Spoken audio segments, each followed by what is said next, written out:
Sister గారు మనం చూసుకుంటే సంక్రాంతి సంబరాలకు సంబంధించి కమ్మ సంఘానికి సంబంధించి ప్రత్యేకంగా మీరు ఇవాళ ఏర్పాటు చేయడం జరుగుతుంది. అంటే ఈ సంవత్సరమే మొదలు పెట్టారా లేదంటే ఇంతకు ముందు ఎప్పుడైనా దీని గురించి స్టార్ట్ చేశారా? ఈ సంవత్సరం కొత్తగా పెట్టారండి సంక్రాంతి సంబరాలు అనేసి.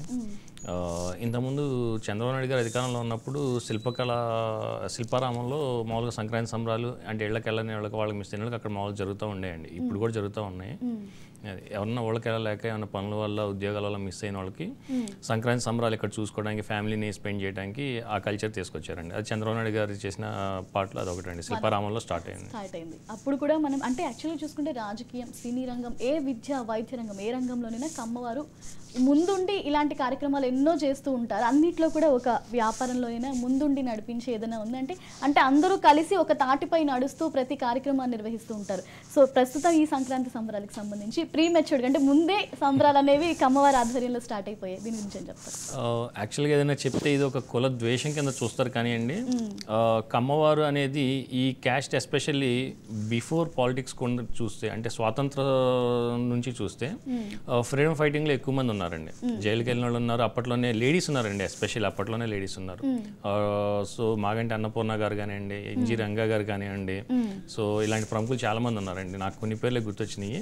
సో వీళ్ళు అంతకు ముందే ఉండి కూడా అంటే టీడీపీ పార్టీ రాకముందు కమ్యూనిస్ట్లో ఉన్నారండి, నక్సలిజంలో ఉన్నారండి. ప్రతి చోట అంటే ఏరియా ఏదైనా సరే వీళ్ళ కోర్ వచ్చేసరికి వ్యవసాయం చేయడం అండి. వ్యవసాయం చేయడంలోనే పేరులోనే సాయం ఉందన్నట్టు ప్రతి క్యాస్ట్ని కలుపుకుపోయి ఈ సంక్రాంతి పండుగకు వచ్చినప్పుడు ఏంటంటే ఈ రోజు అంటే కూలి చేస్తే రూపాయి ఇస్తున్నారు. ఆ రోజు పంట ఇంటికి వచ్చింది కాబట్టి సేర్లు, అరసేర్లు లేదా అడ్డెళ్ళు ఇవి పెట్టేసి చాట్లో పోసి ధాన్యం ఇచ్చేవాళ్ళు అండి.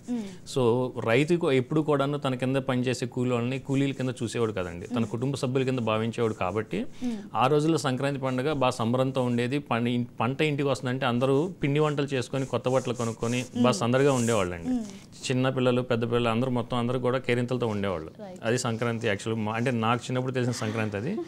ఈ డెవలప్మెంట్ అంతా వచ్చేసరికి ఈ గ్లోబలైజేషన్ వచ్చేసరికి చిన్నగా చేంజ్ అవుతూ వచ్చింది పండుగ కల్చర్ కూడా. కానీ నిజంగా కూడా ఇప్పుడు పండుగ కల్చర్ మీలాంటి వాళ్ళు ఇలాంటి కార్యక్రమాలు ఏర్పాటు చేయడం వల్ల చాలా మంది తెలియని వాళ్ళకు కూడా అరే సంక్రాంతి అంటే ఇలా చేసుకోవాలంటే ఇంతకు ముందున్నట్టు పండుగలు ఎలాగో ఇప్పుడు అంత చేసుకోవడం ఎలాగో తగ్గిపోయింది. కానీ ఇలాంటి కల్చర్స్ మీరు ప్రీ మెచ్యూర్డ్గా ముందే తీసుకొచ్చి అంటే ప్రజలకి, పిల్లలకి, ముఖ్యంగా యువతకి కూడా తెలియచేయడం వల్ల ఏమవుతుందంటే వాళ్ళల్లో కూడా ఈ పండుగ విశిష్టత ఏంటి అనేది అందరికీ కంప్లీట్గా తెలిసే ఛాన్సెస్ కనిపిస్తున్నాయి ఎక్కువ.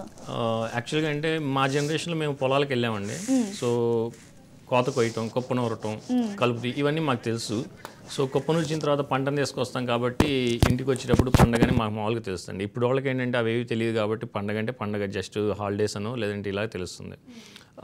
మీరు చూస్తే ఏంటంటే సైకిల్ మొత్తం తిరుగుద్దండి ఒక సైకిల్. ఇప్పుడు వచ్చే జనరేషన్ ఈ స్కూల్స్, ఇంటర్నేషనల్ స్కూల్స్ కూడా ఏం చేస్తున్నాయంటే మళ్ళీ పొలాలకు తీసుకెళ్తున్నాయి. మీకు వ్యవసాయం, అగ్రికల్చర్ అనేసి అక్కడికే వెళ్ళిపోతున్నారండి. మనం ఎక్కడి నుంచి అయితే స్టార్ట్ అయ్యామో మళ్ళీ అక్కడికే వెళ్తున్నారు. సో అది గొప్ప పరిణామం. కాకపోతే దాని ద్వారా తెలుసుకోవడం అనేది చాలా ఇదిగా ఉంటుంది అనమాట. ఎందుకంటే మనం ఎక్కడి నుంచి వచ్చామో అది మనం స్కూల్ నేర్పించడం అంటే పెద్దోళ్ళు నేర్పియాలండి అది. రైట్.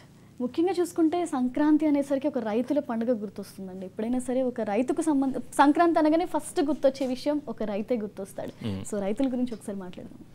సంక్రాంతి అంటే రైతులు, హరిదాసులు, మాకు బసవన్న, లేడీస్కి వచ్చేసరికి రంగురంగుల ముగ్గులు, రథాల ముగ్గులు ఒక మెల్ల మొత్తం వేసేస్తారండి.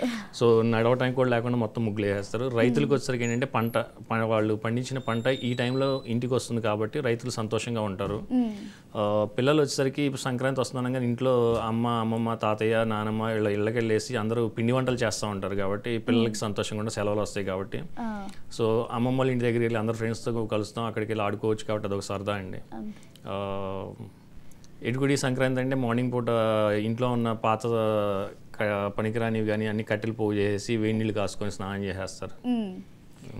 గుర్తు తెచ్చుకోవాల్సి వస్తుంది అంటే ఆ పరిస్థితిలో ఉన్నాం మనం. దానికి అలా లేదండి, నేను అలా అన్నాను. ఎందుకంటే మీలాంటి వాళ్ళు ఇలాంటి సంక్రాంతి సంబరాల్ని మాకు ముందుగానే తెలియచేయడం వల్ల ఏమవుతుందంటే ఇంకా అలాంటి విశిష్టత నిజంగానే ఇప్పుడు అందరికీ తెలిసేలా ఉంటుందని నేను అనుకుంటాను ఇలాంటి కార్యక్రమాలు చేయడం వల్ల.